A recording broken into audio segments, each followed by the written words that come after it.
Hello, everyone. Welcome to Chai and Chapters, where conversations are as warm as the tea and as real as our stories. This is the space where we sip, speak, feel, and heal. Welcome. So, I'll continue with my story. I'm back to the HTU, and the following morning, um, remember, I have blood being transfused from, both arms. The following morning, the nurse to my baby passes by and she's asking for me. And I see her look at me, and then her eyes went to some nurses who were there. And she's asking them, "Where is Mama Ediel?" And the nurse is like, "Mama Ediel is right there where you're standing." And she looks at me and she gasps like she's shocked. Then quickly she reorganizes her face and she's like, "Oh, hi, Mama Adele." Of course, I could tell she was shocked by what she saw. So I was wondering, how was I looking? Like, why was she not even able to recognize me? She comes and updates me, and at that point, she tells me the baby is doing very well, very well. He's feeding well, he's retaining the milk. And she gives me the good news, and that's all I needed to keep fighting. And then she leaves. Then I call a nurse who was close by and I ask her, "How do I look? Why did the nurse looked? Why did she look shocked to see me? Like she couldn't even recognize me, yet she looked at me when she came in." And the nurse was like, "Catherine, when you lose blood, your color changes. So you're a bit dark. You're just a bit dark." So I tell her, "I'd like to see." Remember, I can't even use my hands. So she goes and brings a little mirror. And what I saw was, wow, I was very dark. My color had gone. I guess I had lost a lot of blood. But anyway, she assured me my color is going to come back and I'll be fine. And as long as my baby was doing okay, I decided I'm gonna be okay. It's okay. It's all right. So my doctor came at 8 a.m. in the morning that day. He came very early, given the fact that I wasn't doing very well that night. So he came and checked on me, and of course, he was not very happy with how things were going, but of course, he encouraged me. And he told me that everything was looking like it's normal again. Um, uh, the x-rays. The x-rays were showing that the fluid is draining, although he wasn't happy with the way it was draining. But after a few days, he called a specialist, a heart specialist, who came and had to do some injection through my chest to remove the fluid and see what kind of fluid was in my chest, whether we needed to operate or not. And it was one of the most, let me say not even one of the most, but it was the most painful thing I experienced in that hospital. That the way he pulled on that fluid, but he had warned me. He told me it's gonna be painful. He did a small, just numbing the pain a little, but he told me it's gonna be painful. I had to clench onto something through my teeth and hold on to. I don't know whether I held on to my mom or I don't know who I held on to, but it was very painful. But I went through with it. And for sure, he said, we need to operate. So now we have to open up my chest, and he has to get rid of the fluid in order to save my life. And I said, okay, if this is going to save my life and I have to fight for my baby, so be it. But at that point, I was very tired of the pain. I was tired of just everything that was happening. But I still decided I'm going to fight. I have a baby who is waiting for me. So, yes, I'm going to go through this. It doesn't matter the pain. Let me do it for him. So, yeah, the following day, I went through the operation, which took quite a number of hours. And my family, when I woke up, my family was there. And I remember one of my aunties came into the theater. I remember seeing her coming to check on me when I'm fine, the recovery room. And thank you, Auntie Lois. I remember that. And it was a beautiful thing to just wake up and see family. Nothing beats that. It's wonderful. And I want to say thank you to my family for supporting me. I remember I saw my uncles, my mom, everybody, the people that I saw. I can't quite remember everybody, but yeah, I was surrounded with love, which really warms my heart when I really think about it. And I'm grateful for that support. Very, very grateful. So I'm now healing very well. And I leave the HDU and I go to the ward. And things are getting better. I'm able to breathe on my own at least, do the exercises for breathing with that. There's a thing they give you. It's quite painful. You have to breathe in, that thing goes up and down. I mean, I did all that. And I was able to now start walking and going to see my baby. And he was doing very well. He was looking really good. And I was very grateful for that.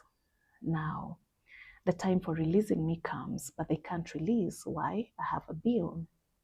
Our bills are piling. Remember, we had done a fundraising, but it wasn't enough.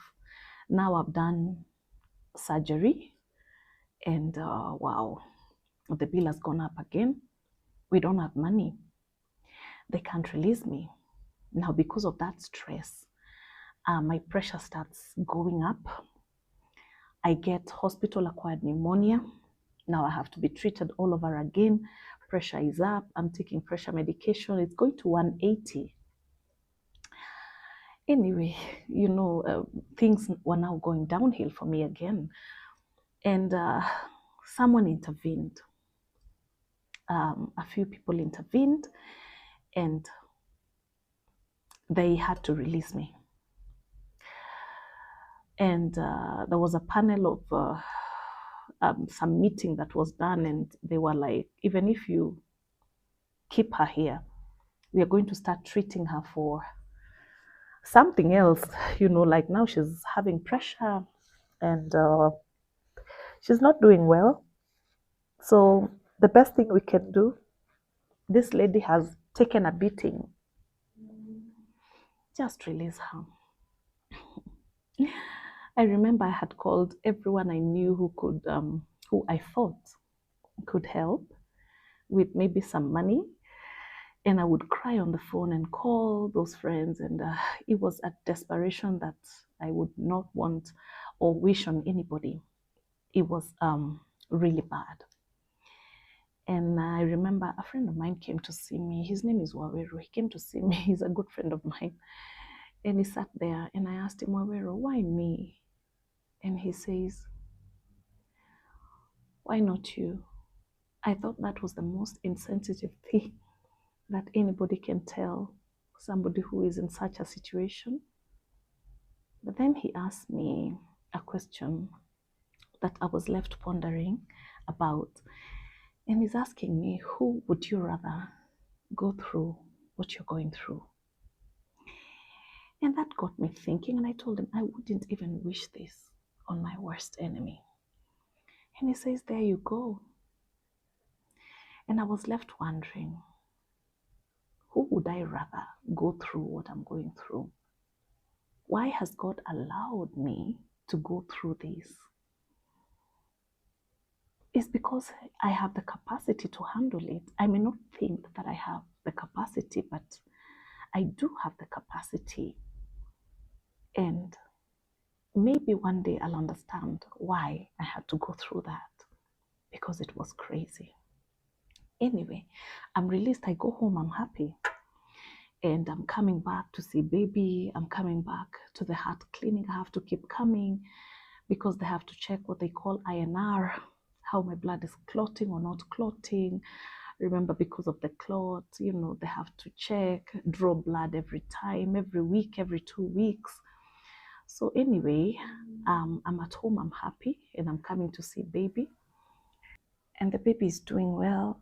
Then one day, this was in October. I gave birth in August 23rd. And now we're in October. This was October 7th. I'll never forget. I come to see him. He's looking really good, really good. His skin, oh my God, he was a beautiful boy. Oof, when I remember. I come to see him and I just can't get enough of him. He was looking so radiant. And the nurses were telling me, actually, the doctor was saying tomorrow he could go to the ward, like to come out of NICU and go to the HDU and then finally to the ward because he's doing really well. And the boy was looking so gorgeous. He was looking so good. And I kept, you know, he kept clutching on my fingers and I kept singing and I didn't want to leave. That night, I remember I left at around 9 p.m. I was just like, I don't want to leave him. I wish there's a way I could just spend the night here, but I mean, it wasn't allowed. So we go home. And that night, I called the hospital at around midnight. I just had the urge to call. So I call at midnight and I asked the nurse, how is Adiel doing? I just wanted to know how he's doing. And the nurse is like, he's doing very well. He's actually asleep. He fed. He's good. He's sleeping very well. And I'm like, okay, now I can sleep. So we sleep. But at 5 a.m., we received a call. It was the hospital. And they're saying, could you guys just come to the hospital, please? And I'm like, what do you mean? What's happening? And now I am, you know, like, I'm panicking.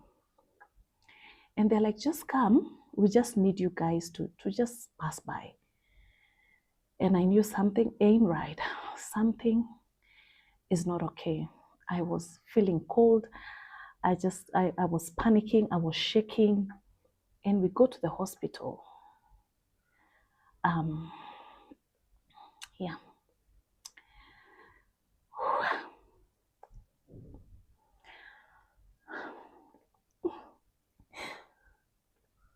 So I knew this would be hard. But anyway. So we reach the hospital. And my boy is there, lying there. The machine is having a straight line or whatever it's called. I think the monitor or something, I don't know. It's not beeping, it's just straight line. He's lying there. He doesn't have any pipes on him. He only had his diaper on and he's just lying there. And I knew he's gone.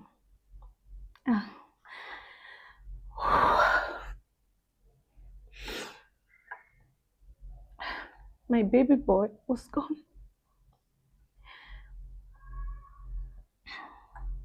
So what I did, I reached out for him. He had a small mark over here. I think when they were trying to resuscitate, you know. So I asked them, what is this mark? And they told me they were trying to resuscitate him because he started just going down at around 4 a.m. and they were trying to revive him, but they couldn't. He just passed on. So I reached out for him, and this nurse, there was a nurse who was there, and she was telling me, just let us just pick him and take him to the morgue. And I told her, I looked at her, I almost slapped the living daylights out of her. I'm sorry, but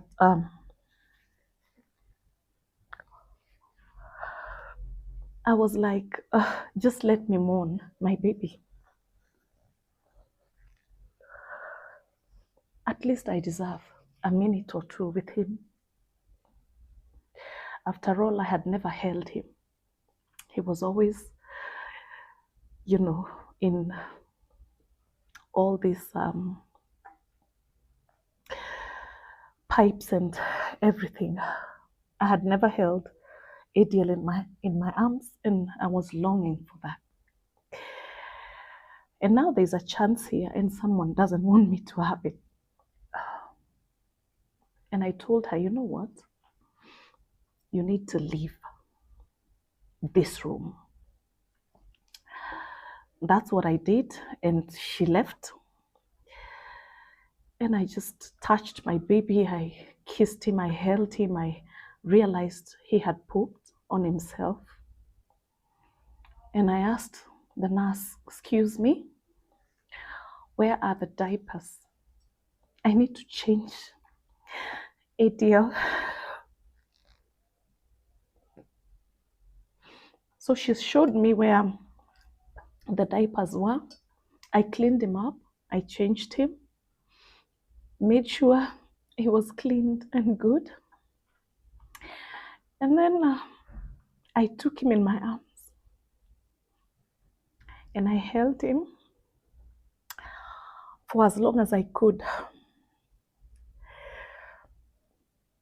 I kissed him, I held his everywhere. I just mourned my child. I said my goodbye, and I had closure.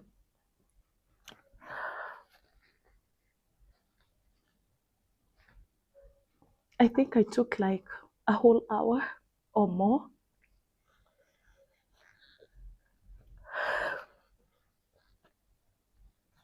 Until it started going cold.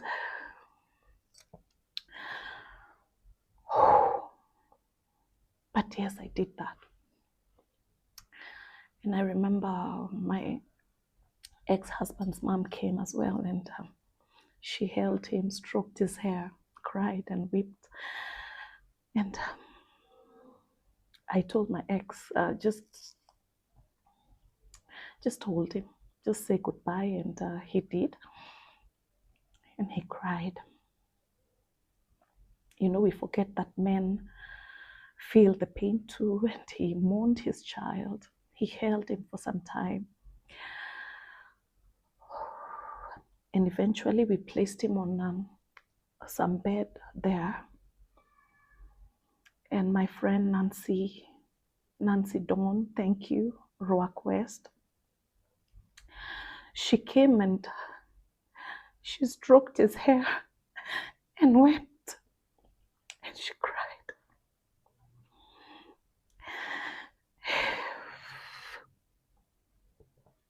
It was a tough time. Even remembering it right now is not easy. But it's okay. Yeah, it's okay because God called him, and he knew why. And I accepted, and I said goodbye. So eventually we let him go. After a long time, we let him go. Yeah, we were in the lift with him, our dead baby covered, and we took him to the morgue, and we left him.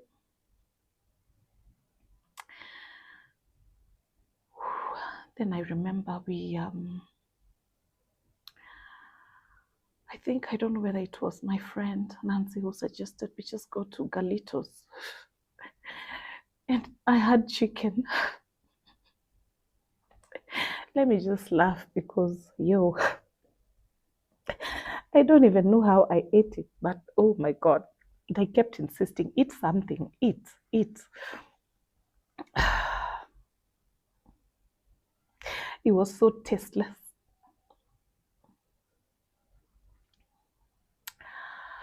But yeah, I ate it.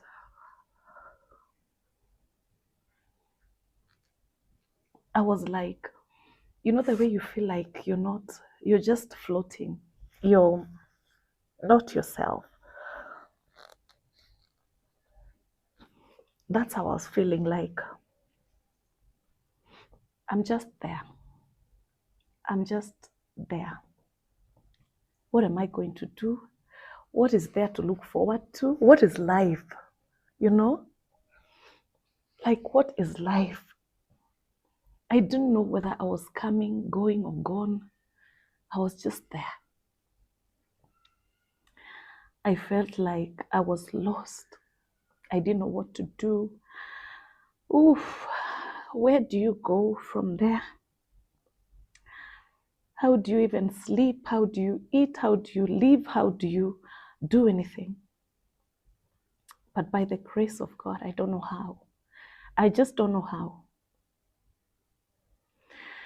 Now, this is where the real story is. Our son is gone, and we are trying to come to terms with it. But guess what? We can't bury him. We have a bill. He has a hefty bill. I still have a bill, remember? So we can't bury. Guess what? I still have to do my heart clinics in the same hospital where my baby is lying dead in the morgue.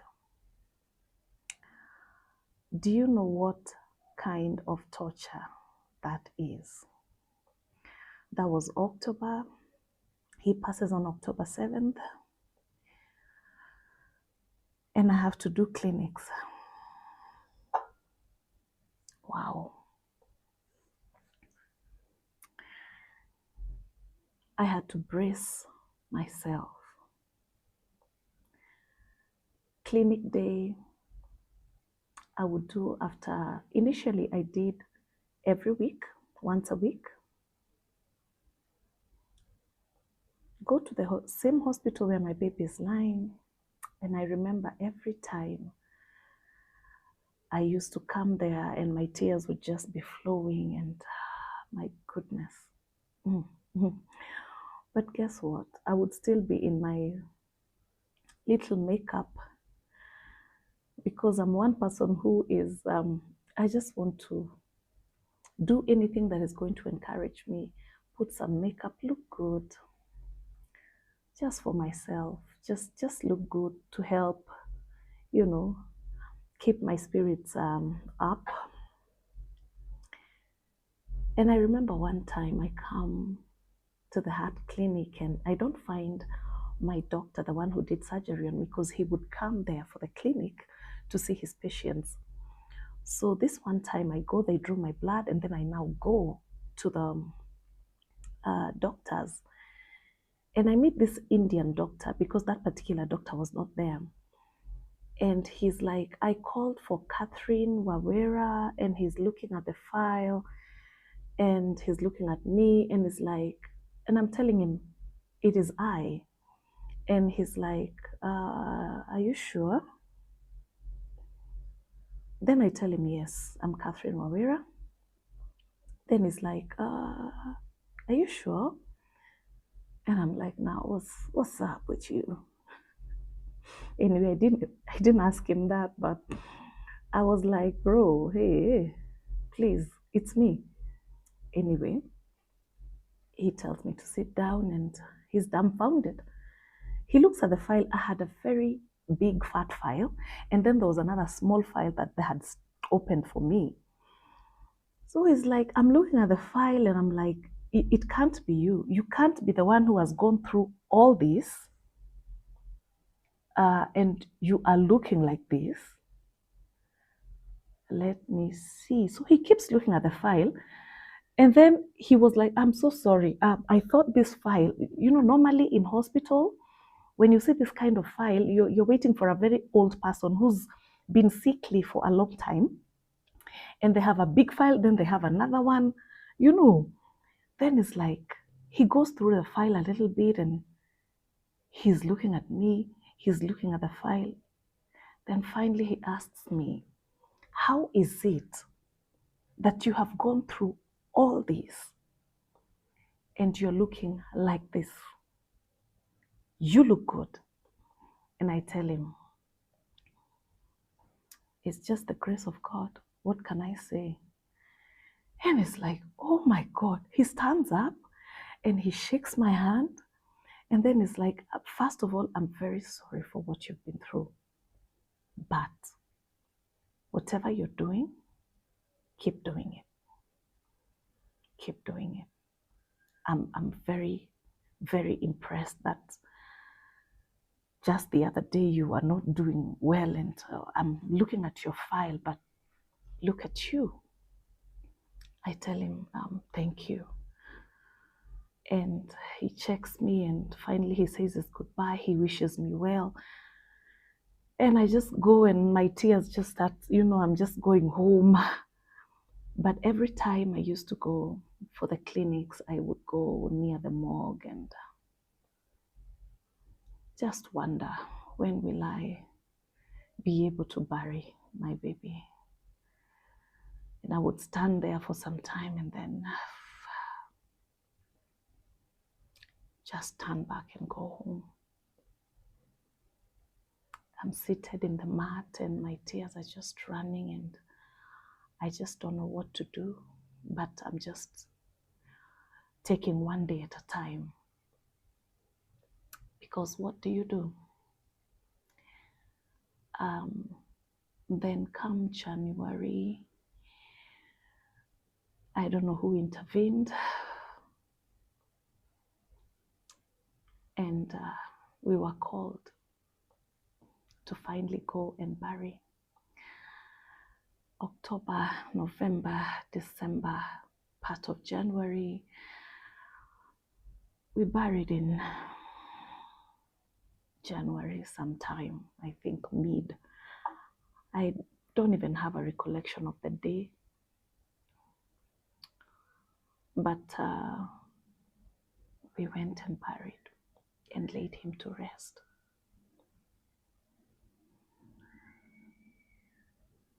I want to say one thing. This is a sad story, I agree, because even remembering it is not easy. Going through the steps, I don't think I've done that before, but I've done it here, and I applaud myself. I'm not giving this story so that we can cry and so that you can feel, oh yeah, oh, for me. But I'm giving this story because I realize there are so many women silently going through pain, even worse than what I went through. And I decided to be a voice for that woman. And I want to tell you one thing. You are not alone. And I pray that God gives you strength to face the next minute, the next day. I know there are people who have had it worse. There are those who've passed on even after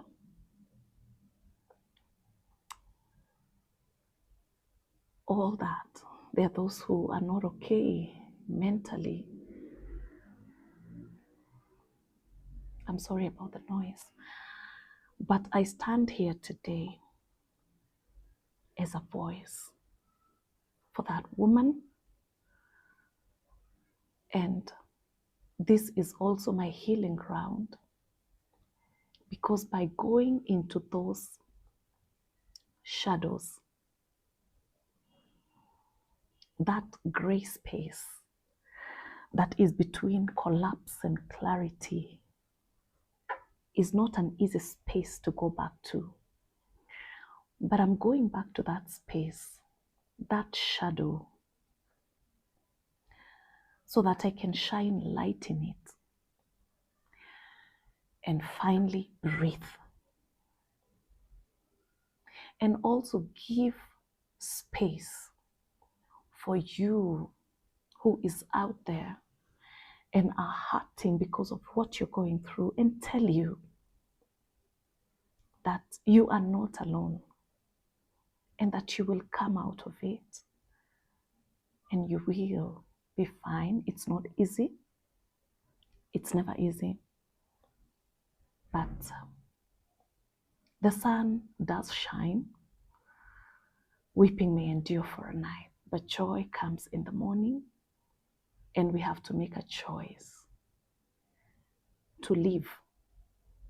We have to make a choice to wake up in the morning and see a brighter day ahead.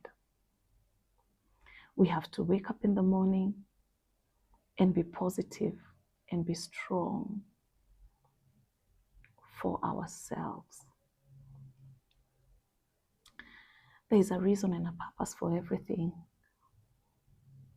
And I'm very happy to be in this space and just to come and give hope to anybody who is feeling like they're giving up, because there are those who've committed suicide. They just couldn't handle the pain and the trauma, because it's a crazy, dark time whereby people call you after that for baby showers, and you're wondering, what are they doing? Why are they calling me? And every baby at that point looks like your child who is gone. And it's not easy, even in church where you see baby dedication, your child is gone. And you're wondering, how do I go through with this service? Those were the battles I had to face until I couldn't even go to church anymore, because baby dedication Sunday was the worst for me. And not because I'm not happy for my friends who are having babies. No, I'm very excited for them. I'm very happy for them. But it's not easy for me at that point. And I realized you have to give yourself time, because I went back to church and started serving again, and I'm at the front there, and I remember one of my friends, her name is Beverly. Beverly, thank you. She would look at me and just whisper, I love you. And my tears would just flow, and people are thinking, oh, this girl is deep in worship. But I'm crying because someone is seeing me. You know, she knows it's not easy for me to be up there, and she sees me. Another one, Diana Mayaka, thank you, girl. She would hold my hands after service and sing for me. I'm walking in power. I'm walking in miracles. I live a life of favor. I know who I am. That song would break me. And she would hold my hands and look at me and sing and then hug me. Oh, God. I just want to appreciate so many women that stood with me. And that's why this podcast is here today, because women stood with me. Oh, they did. Oh, my goodness. They stood with me. So this was Chai in Chapters, where every story matters. Until next time, goodbye.